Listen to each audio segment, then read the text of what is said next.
Happy New Year, little trolls. Here we are again with my favorite activity, comparing different editions of the same book. This time we're taking a look at the Moomins and the Great Flood, which celebrates its 80-year anniversary in 2025. And that is exactly the cause for this new edition you see here on the right. On the left is the slightly older version, carrying a sticker celebrating 75 years since the original.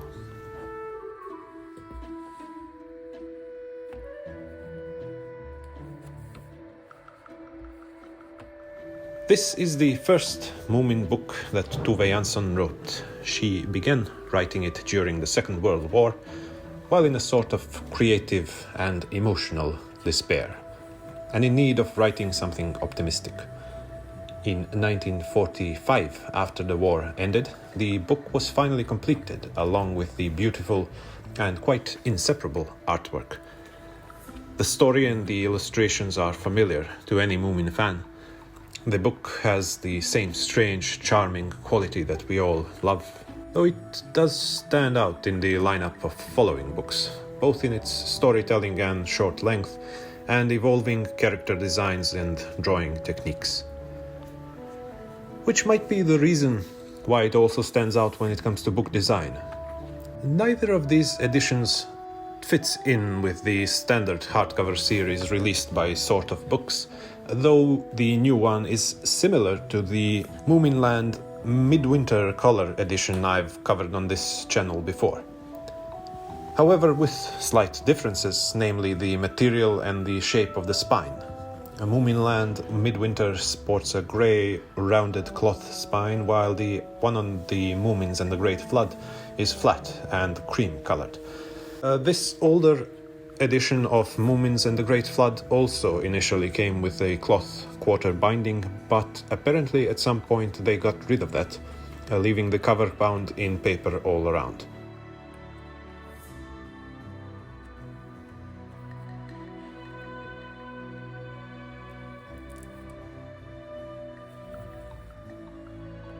And now the cloth quarter binding is brought back for the new edition.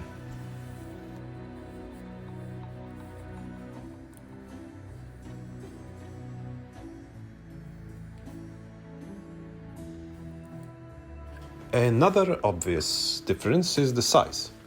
While I believe the new one strikes a good balance, allowing the artwork some room to shine, while not being too unwieldy, in the end it's a matter of preference. A larger size is generally better for such lovely detail work as this, and it does seem the paper they used did a better job with the contrast of the sepia watercolors.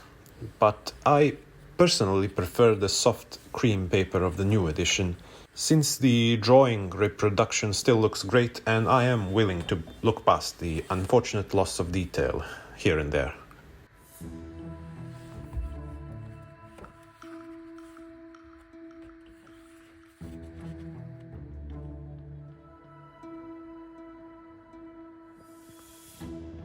When it comes to the content, while of course the text to my knowledge remains the same, as well as the number of illustrations, the formatting and placement is slightly different.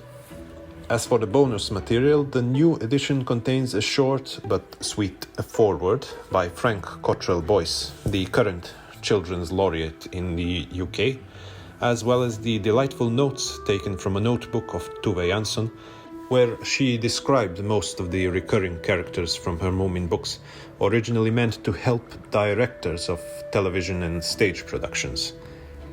I believe this is the first time these notes were reproduced, and they are quite a fitting inclusion here, both conceptually and practically, since this is otherwise a pretty short book.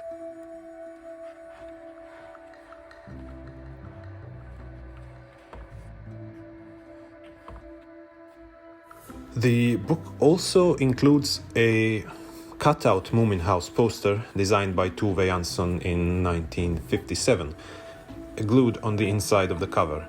But fortunately I found the glue very easy to remove, and I'm really pleased to see how much love and care went into this whole package. I am also happy to announce that both books have sewn binding, though with different kinds of paper. The one in the 80th anniversary edition is light cream, while the older edition uses a white, heavier paper, though sometimes colored to match full-page sepia illustrations, like in the example shown here.